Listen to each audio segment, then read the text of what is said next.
You unmute. Hello. Yeah. We are starting. Okay. Good morning. Sorry for being late by 6-7 minutes. Today we are having a seminar on part of the esophageal disease. In fact, we are trying to cover all the theoretical topics that is there in the theory examination. So we are picking each of the chapter and we are covering each of the topic as a seminar presentation. Today we will have discussion on gastroesophageal reflux disease. Presenter will be Dr. Aditi, which is a first year junior resident at Howrah General Hospital, followed by Dr. Milind Alokji, who is a third year junior resident at MR Bangalore Hospital, to speak on clinical features. And lastly, Dr. Komal Sharma, who is a third year junior resident at SSKM Hospital, to speak on management of GERD. And Professor Shudev Saha, Professor Head of Surgery at NS Medical College, will moderate the session. So Aditi, you can share your screen and start your presentation.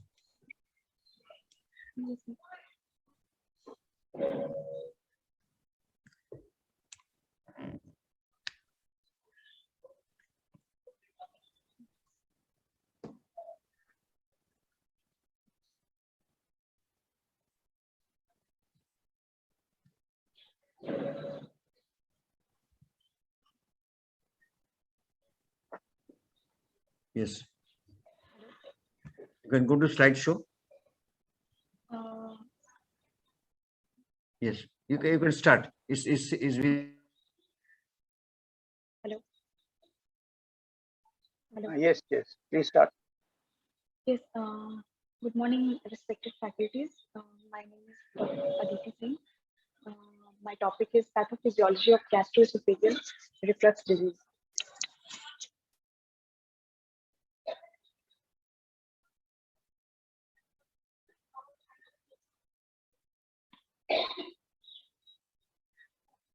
Okay. Now, normal lower esophageal sphincter is about 3 to 4 centimeters, and it has a pressure of about 10 to 25 millimeter of mercury.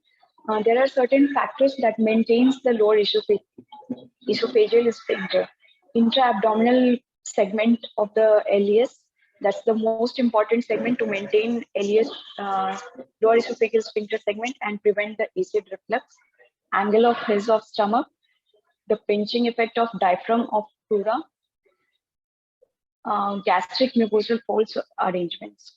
Here we can see that in healthy individual there is no acid reflux because sphincter is closed, and in GERD patients sphincter is open or it's hypotensive. Due to that, there is acid reflux. This image shows the orientation of fibers at the gastroesophageal junction.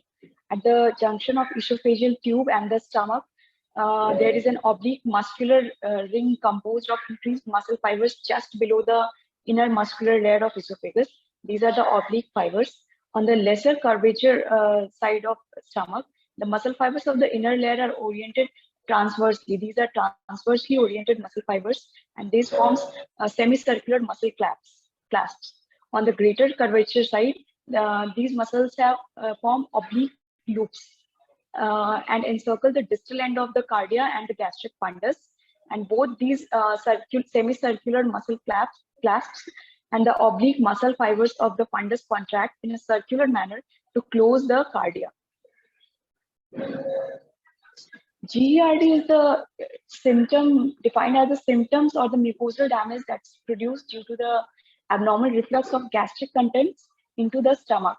Now, most common benign condition, this is the most common benign condition of esophagus and stomach. It occurs when intra-abdominal segment of the lower esophageal sphincter is less than 2 centimeters, or the LES pressure has decreased to less than 6 mm of mercury. There are certain risk factors for GERD development: obesity, fatty meal, heavy meal, spicy food, smoking, alcohol, coffee, tea in pregnancy. Hiatal hernia is a risk factor for GERD. Tight clothing, connective tissue disorders like scleroderma, certain medications like aspirin, declining immediately after having meal. Now, gastroesophageal reflux can be physiologic also. It evacuates the swallowed air from stomach that would cause bloating and flatus. This is asymptomatic, postprandial, and it's short-lived. But the pathologic gastroesophageal reflux, that's gastroesophageal reflux disease, it occurs when intragastric pressure is more than the lower esophageal distal end of esophagus pressure, and it can occur in two situations. Either the lower esophageal sphincter is hypotensive, it is often associated with hiatal hernia, uh, or there may be spontaneous lower esophageal relaxation where LES pressure is normal resting pressure and it relaxes without any peristaltic contraction of the esophagus. Pathophysiology of GERD. Now there are endogenous reflux mechanisms to prevent acid reflux. One is lower esophageal sphincter and the other is spontaneous esophageal clearance. Earliest physiological indicator of GERD is increased transient LES relaxation. LES is a high pressure zone in the lower end of esophagus and it's identified and measured by esophageal manometry. LES is made of 4 anatomic structures, intrinsic musculature of the distal end of esophagus. It's normally in a state of tonic contraction, and within 500 millisecond of 0.5 second of swallowing, these muscle fibers relax and allows the passage of food bolus and air into the stomach, and then return to the normally contracted state again. The sling fibers of the gastric cardia. These are oriented diagonally, as we saw earlier, from cardiac fundus to the lesser curvature of stomach at about the same anatomic depth of circular muscles of esophagus. The crura of the diaphragm, it surrounds the esophagus at the esophageal hiatus. Now, during inspiration, intrathoracic pressure decreases relative to the intra-abdominal pressure. This favors the movement of gastric contents into the esophagus. To prevent this, anterior-posterior diameter of the crural opening is decreased, compressing the esophagus and increasing the pressure at the LES. That's the reason we should measure the LES pressure at mid or end expiration. Increased intra-abdominal pressure is also transmitted at gastroesophageal junction, and this prevents the spontaneous reflux of the gastric content.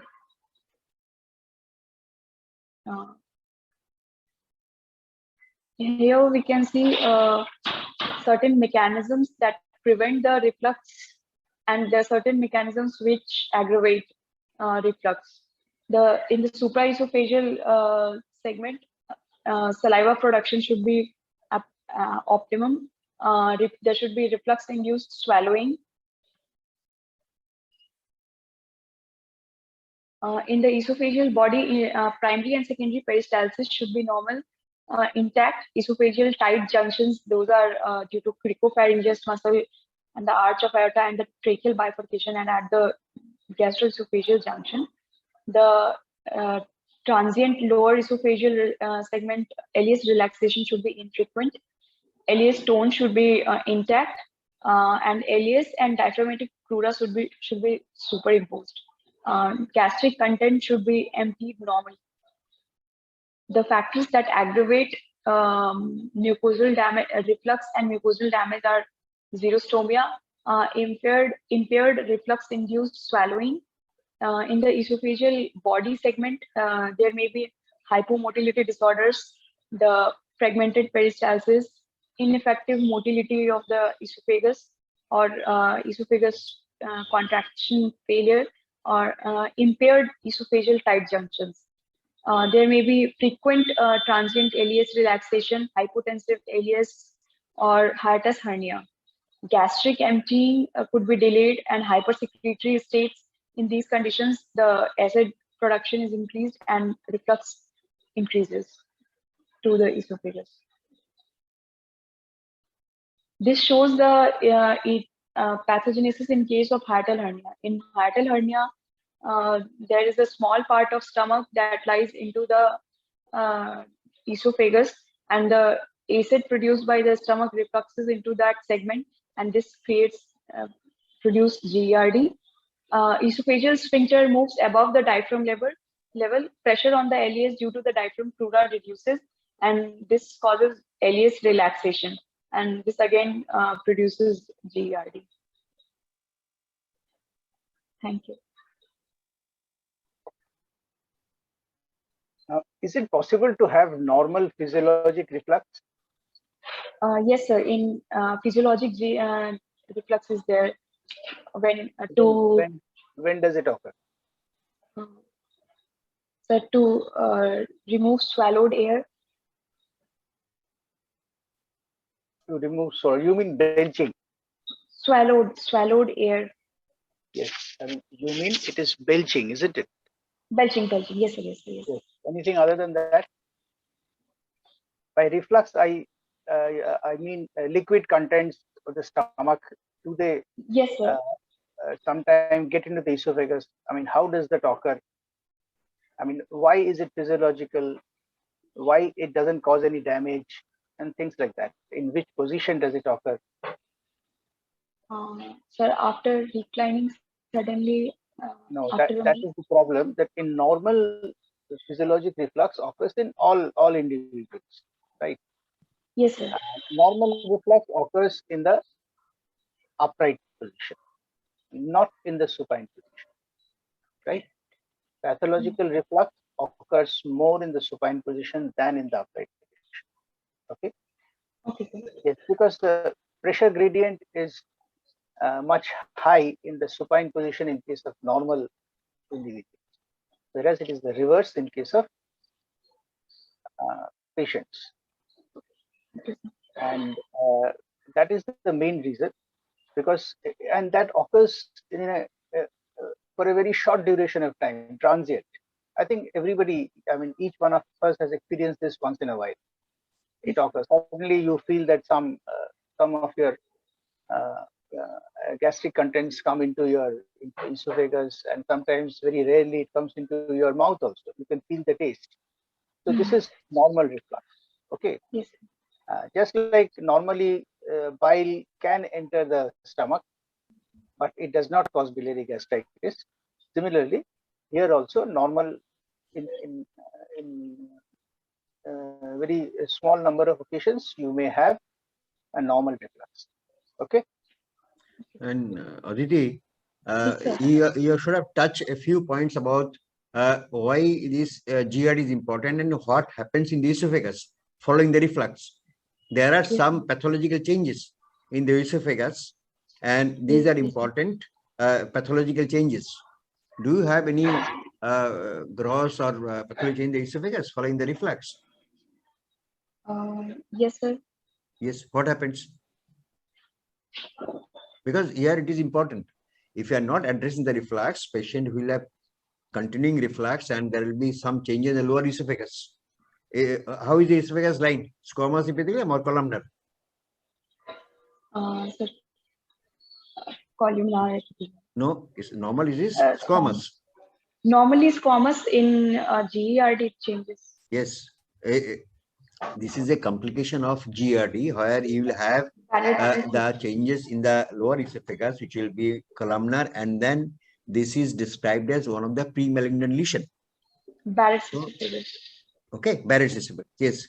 So in pathophysiology, you have your discussion with the etiological factors, and consequent to this reflux, some patient may have respiratory problems.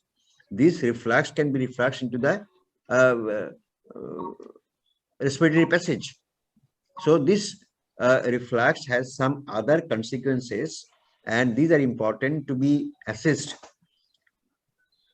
during your investigations to find out whether this patient is having some other changes, secondary change in the esophagus following this reflux.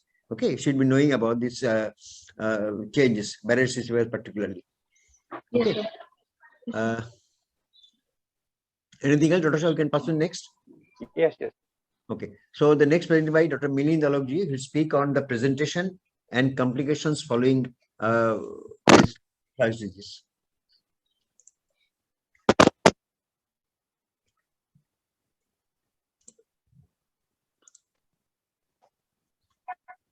Aditi, can you please stop sharing your screen?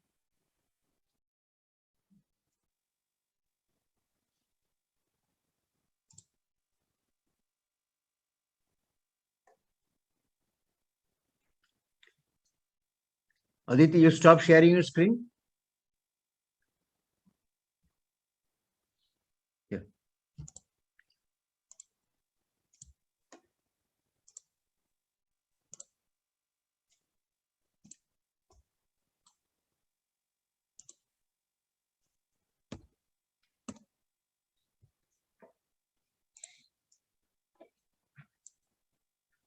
Good morning, respected teachers and my fellow colleagues.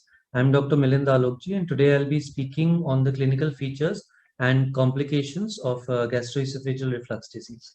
Now, when we talk about the clinical features, we always start with mentioning the classic triad, that comprises of heartburn, which is retrosternal burning pain, regurgitation or water brush, and epigastric pain.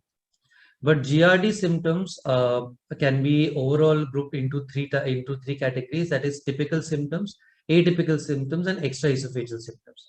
Typical symptoms include heartburn, regurgitation, dysphagia, and chest pain. Atypical, some of them include dyspepsia, nausea, bloating, and extraesophageal symptoms include those such as chronic cough, asthma, laryngitis. We'll briefly discuss them one by one. Now, symptoms are mostly provoked by food. Firstly, we have heartburn. Heartburn is something very specific to GERD, and it is epigastric or retrosternal caustic or stinging sensation. Regurgitation usually signifies a progression of GERD. In severe cases, regurgitation increases with even when the person stoops or does some exercise. And regurgitation of gastric juice reflux to the mouth brings a sour taste, and the patient will describe this as either an acid or a bile kind of taste, and it leads to an increased salivation. This is what is known as a water brush. Further, it is important to differentiate whether there is regurgitation of undigested food or regurgitation of digested food.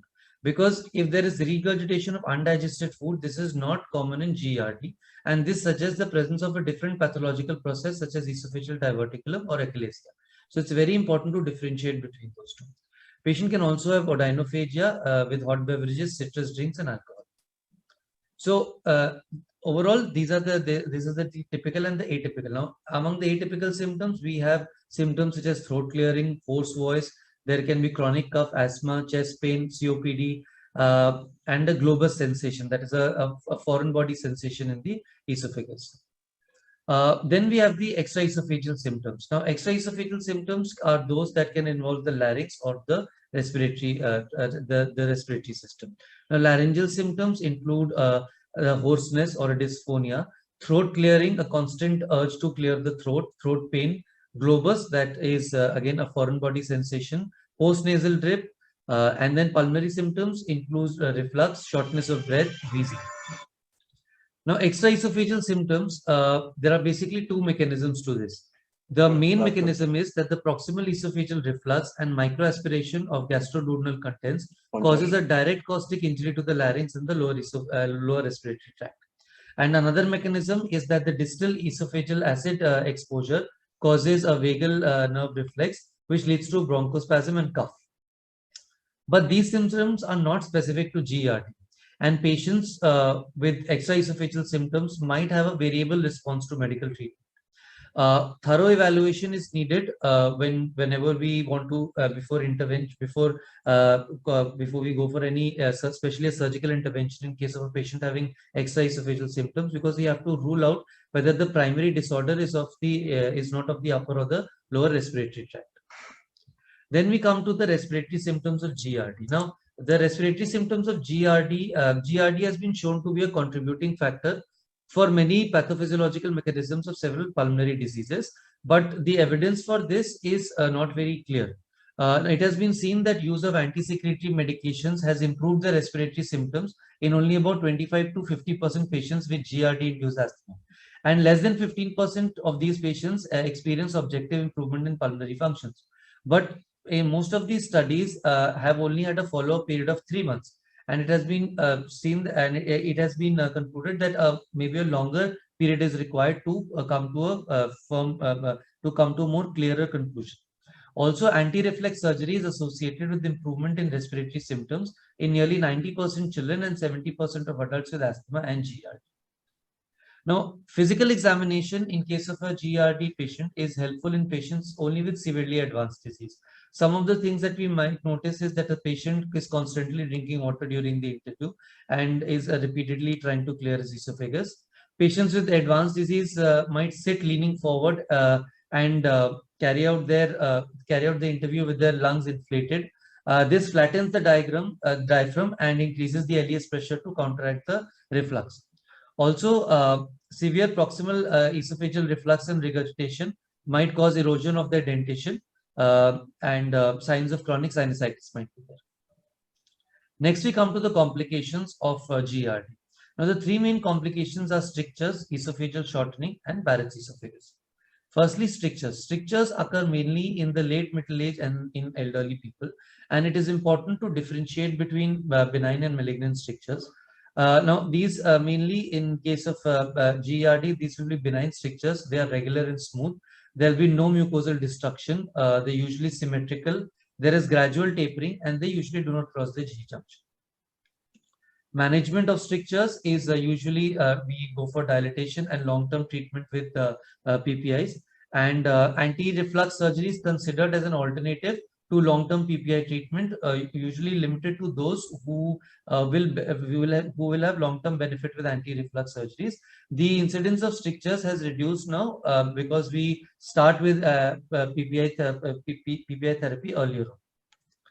Now, esophageal shortening is a matter of debate. The extent to which severe inflammation in the walls of the esophagus can cause fibrosis and real shortening is very less clear. If a good segment of intra-abdominal esophagus cannot be restored without tension, then a Colles gastroplasty should be performed. And this produces a neo-esophagus around which a fundoplication can be done. This is the Colles-Nissen operation.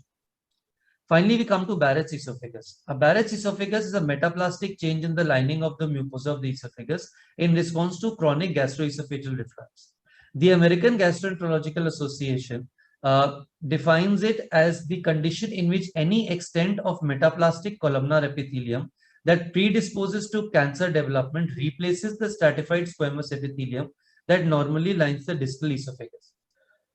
Now, although this definition is given by the American Gastroenterological Association, all over the world, different associations have slightly different definitions.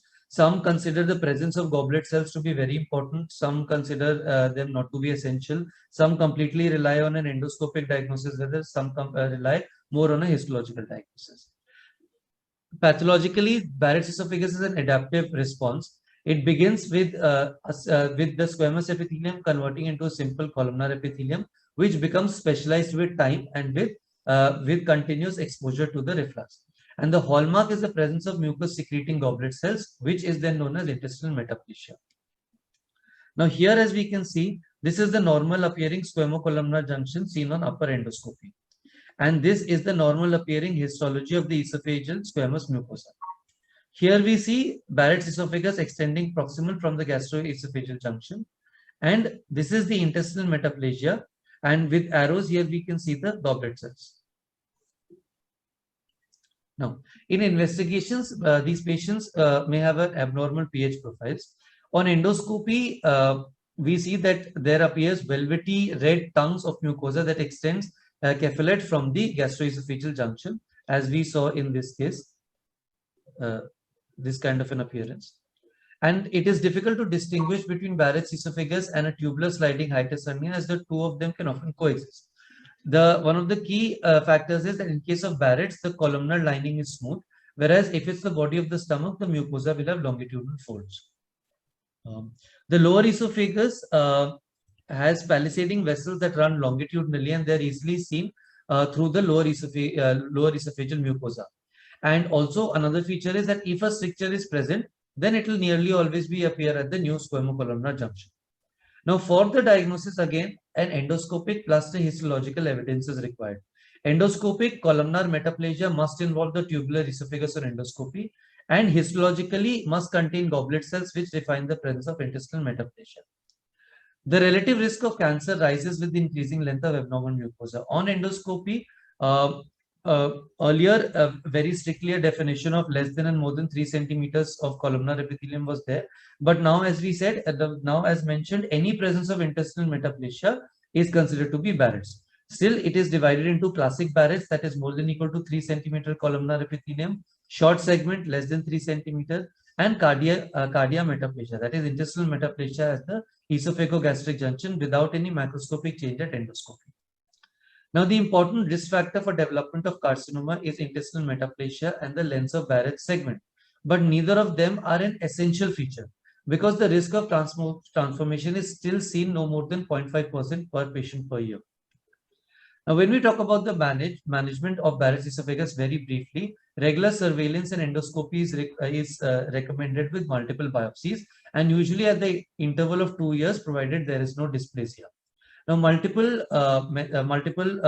have multiple options, but one of the main things is to treat the underlying gastroesophageal reflux disease.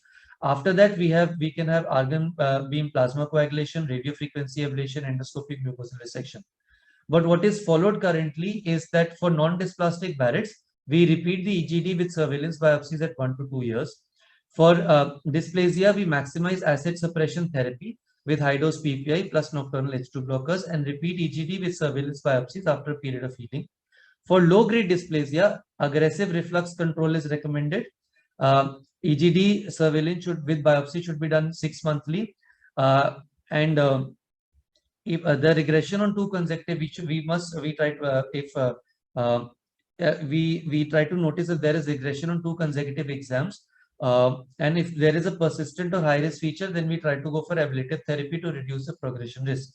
And for high-grade dysplasia or intramucosal adenocarcinoma, a second opinion is required from an expert GI pathologist, and then we can go for endoscopic resection of the visible lesion, ablation of the Barrett's mucosa, and further surgical intervention if required.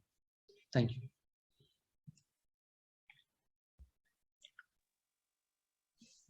Yeah. Now, I have a very simple question. Now, I think you will remember that in case of gallbladder mucosa, when metaplasia occurs, it changes over to squamous epithelium. Now, why does it become columnar? Because esophagus already has squamous, isn't it, at that area? So why does it become columnar in case of this reflux? Am I audible? Yes, sir. Yeah.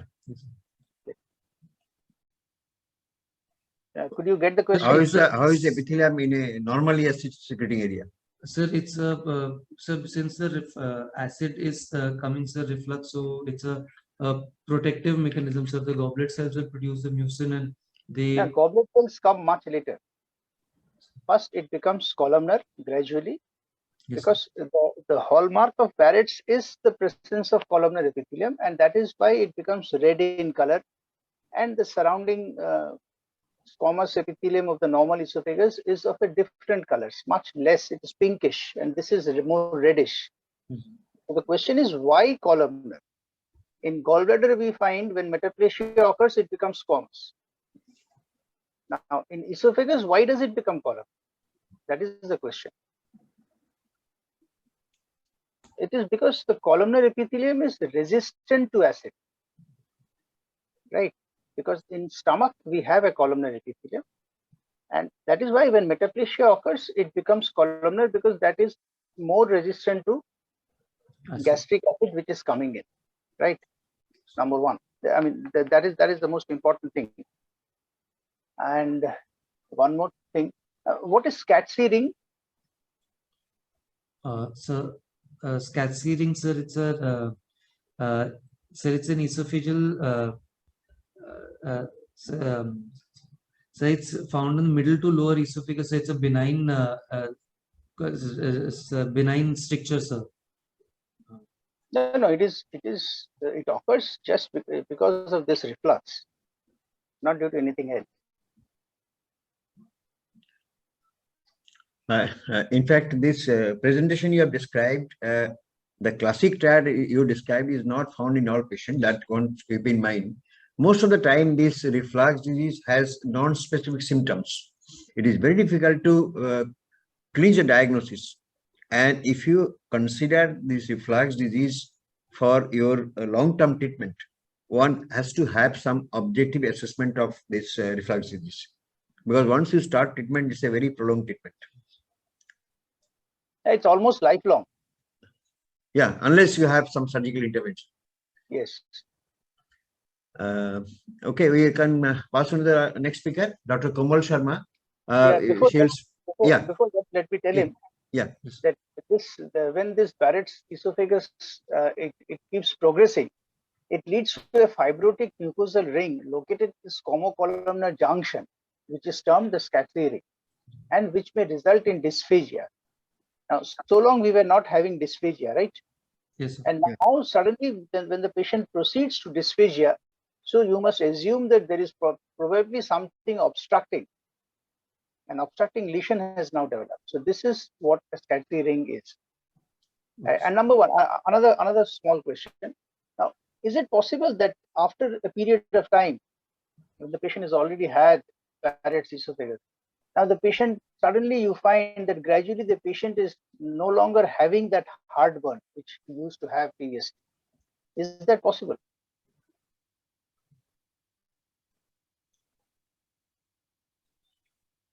So Yeah, such a thing can occur when a large area in the lower esophagus becomes completely lined by columnar. okay. Right. As I said, this epithelium now is resistant to acid, and thereby the patient is complaining much less of heartburn than he used to previously. Okay, fine. Next speaker. Thank you, sir. Komal, you can start. Good morning, respected faculty, seniors, and colleagues. I am Dr. Komal Sharma, and I'll be discussing today about the investigations and management in cases of GERD.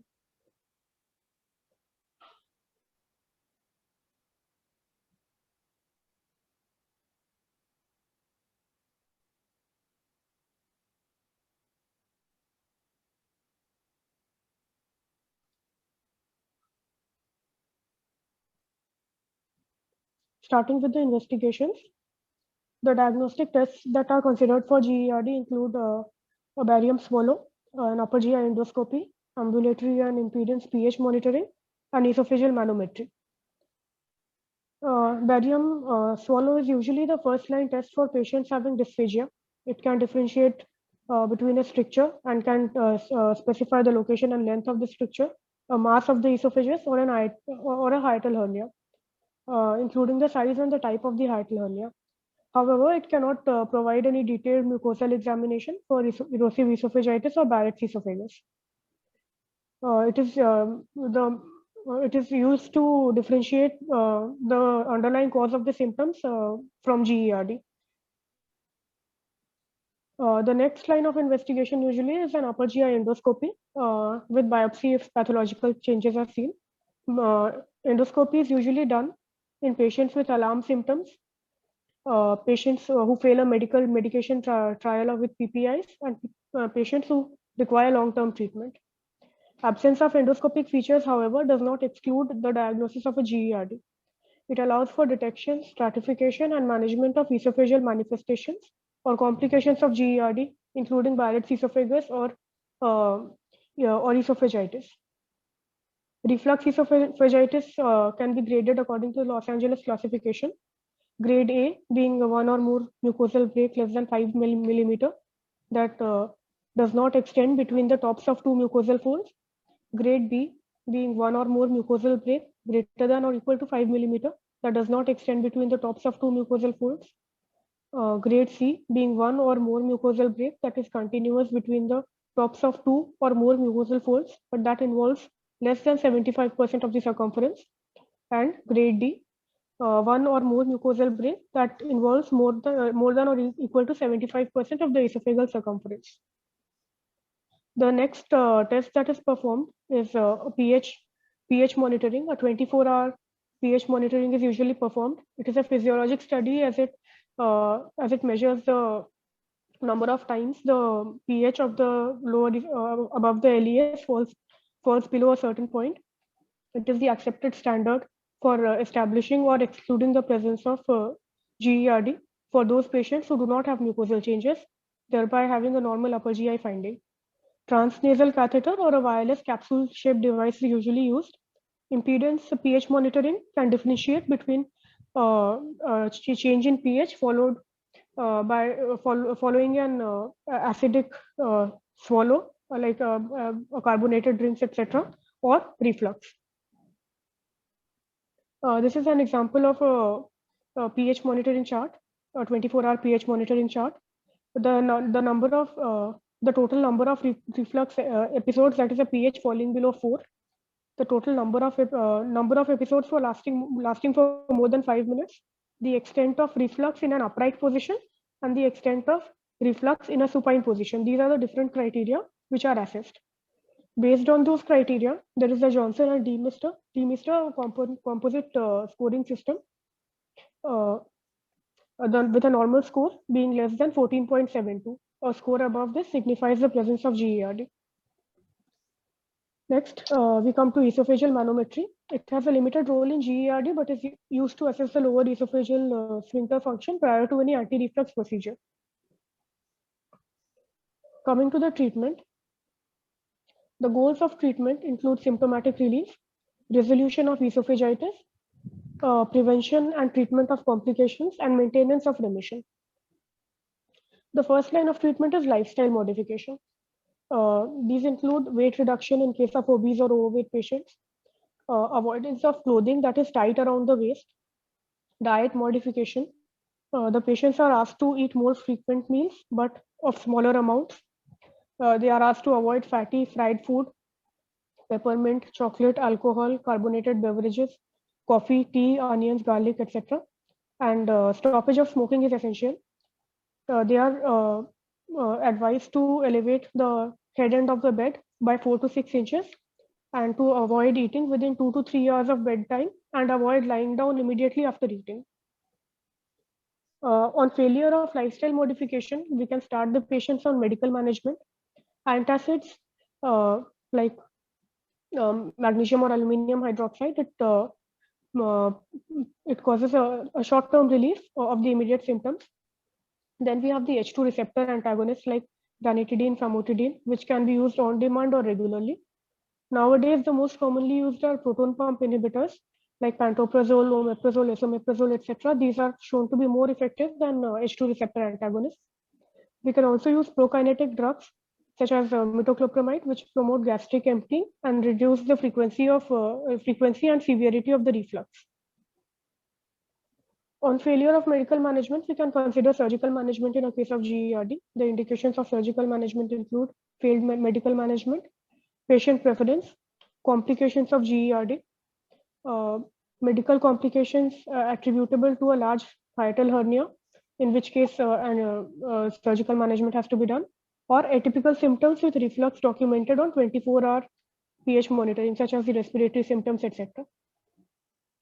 The candidates for surgical management are upper GI endoscopy proven esophagitis, patients having normal esophageal motility, because patients with abnormal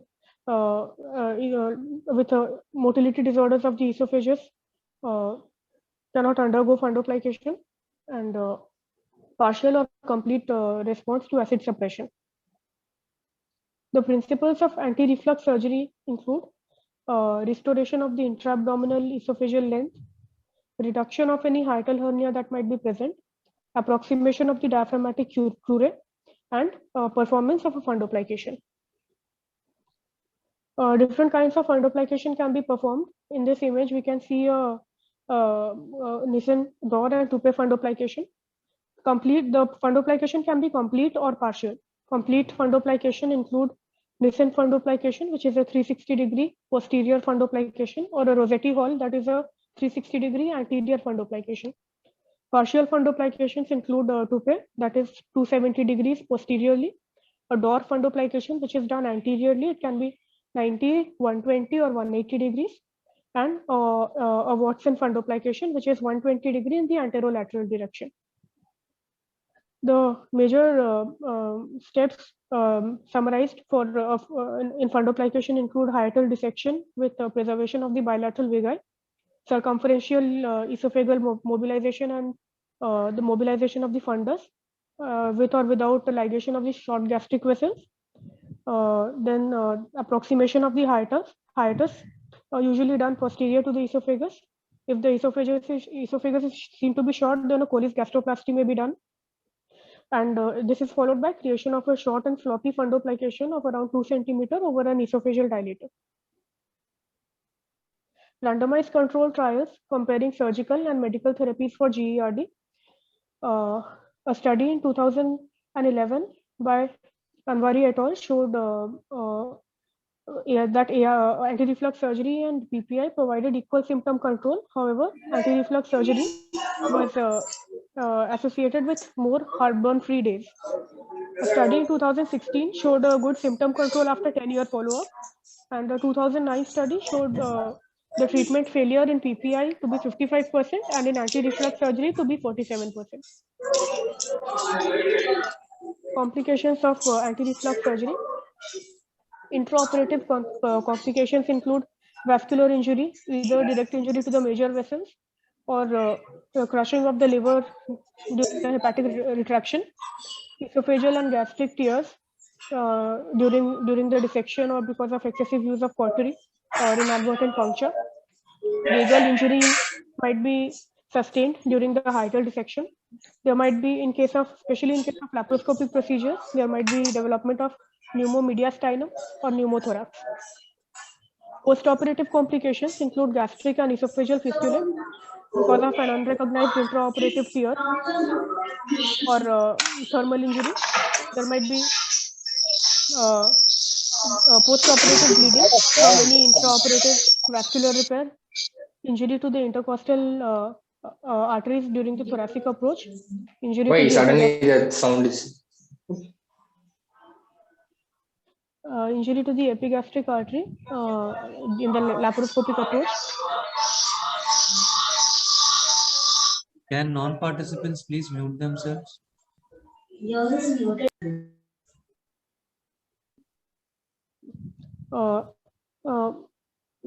The complications of anti-reflux surgery include intraoperative and post-op complications. Intraoperative include vascular injury, esophageal and gastric tears, vagal injury, and pneumomediastinum and pneumothorax in case of laparoscopic approaches.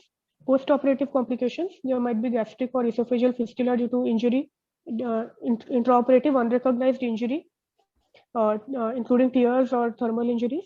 Post-operative leakage from erosion of an esophageal or gastric suture. Excessive tension or tears due to excessive tension on the anchoring sites of an intrathoracic fundoplication to the diaphragm.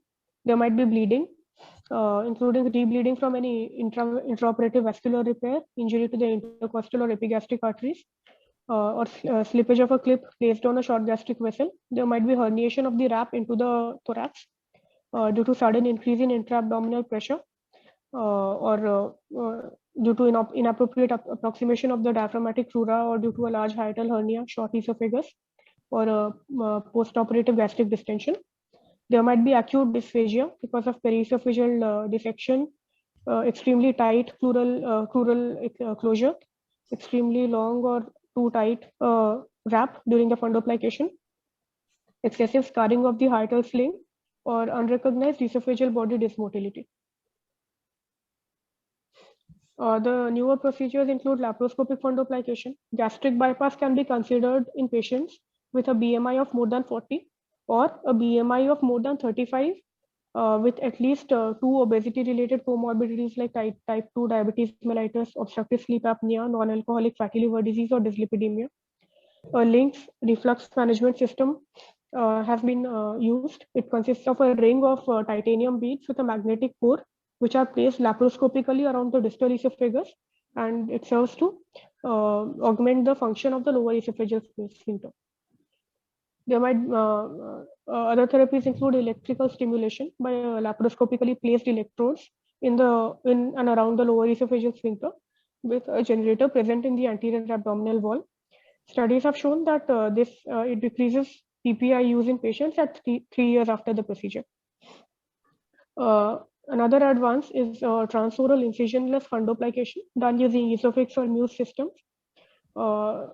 Candidates suitable for this procedure include GERD documented by evaluation, as described earlier. Patient ideally do not have hiatal hernias, but may be considered if a hiatal hernia is less than 2 centimeters.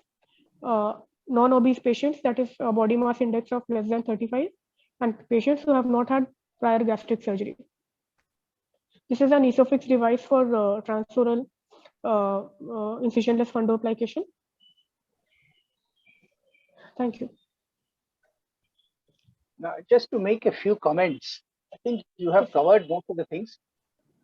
The primary goal of anti-reflux surgery is to safely create a new anti-reflux valve at the G junction while preserving the patient's ability to swallow normally and, most importantly, to belch out. That is also very important. So we can at least remember 4 or 5 points regarding this. First, the operation should create a flap valve which prevents regurgitation of gastric contents. Right? Yes. Number 2, the operation should place an adequate length of distal esophageal sphincter in the positive pressure zone of the abdomen by a method that ensures responses to changes of which responds to change in the intra-abdominal pressure. Number 3, it should allow the reconstructed cardia to relax on deglutition. That is very, very important, right? So because previously it was mandatory that when you're creating a fundoplication, you have to put in a bougie into the esophagus. But nowadays, this is no longer mandatory because people have gained in experience, right?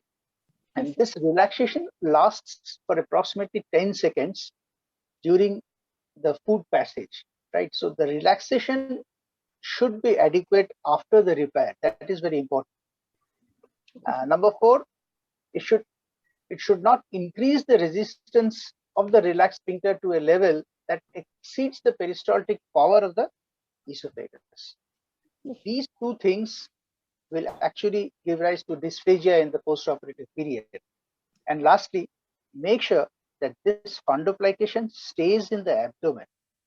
It should not get into the thorax. Otherwise, what is going to result is a paraesophageal hernia. So these are the comments, and this is how, because gradually this is now moving on to the domain of medical gastroenterologists, right? And another thing that that is important, we need to remember that who respond well to medical therapy are the ones who respond well to surgery also, right? The patients who don't respond to medical therapy usually tend to fail even after surgery is done. Yes,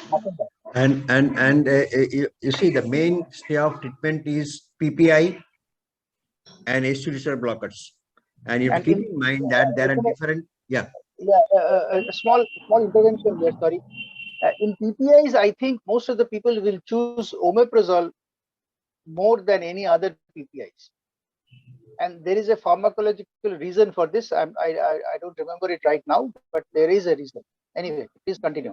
Yeah, and you have to keep in mind that this PPI activity should be there round the clock, because this reflux can occur anytime, particularly more in supine position when the patient goes to bed. So nowadays you have some PPI like this lansoprazole, which is said to be have a longer duration effect. So people are more and more preferring a long-acting PPI, number 1. Number 2, the timing of therapy is important. What should be the timing of administration of this PPI in relation to the meals? It is said that the optimal time is 30 minutes before meals is the timing for administering the PPI. And some patient might require an additional dose of H2 blocker at night, because most of the reflux occurs at night. So the PPI treatment, in fact, as you said, barium salt is the first line of investigation, but most of the time, once the patient has a classic presentation of GERD, you may not go for any investigation. You can just start the patient on PPI therapy as a trial of treatment. And with this therapy, most of the patient can respond. So if you are not doing this, you have a lot of patients who has to be undergoing endoscopic diagnosis. So which will be a burden for them. So initially, once the diagnosis comes, the first is empirical treatment with PPI. And then patients who are not situation that patient are having reflux inside a PPI, we should consider for doing a endoscopy and further investigations. And then the other investigation are mandatory before you go for surgical treatment, because this pH monitoring, this esophageal manometry, these are important because your surgical intervention, the type of surgery choose will depend on these investigations. Okay, so this timing of therapy and the PPI doses are important for adequate relief. And surgery is advisable, and now with advent of laparoscopic surgery, more and more patients are offered surgical intervention. But the endoscopy is coming in a big way. The endoscopy are trying to do endoscopic, is, as you said, this TIF is a endoscopy procedure. Although the results are not comparable with surgical treatment, but you see, it's a less intervention, and it can be done without an incision. So these are the patients who may have a trial of endoscopy intervention before the patient goes for surgical intervention. So we have covered this part very exclusively. So these are all important aspects of reflux disease. In exam, you may have a question on management of gastric reflux disease.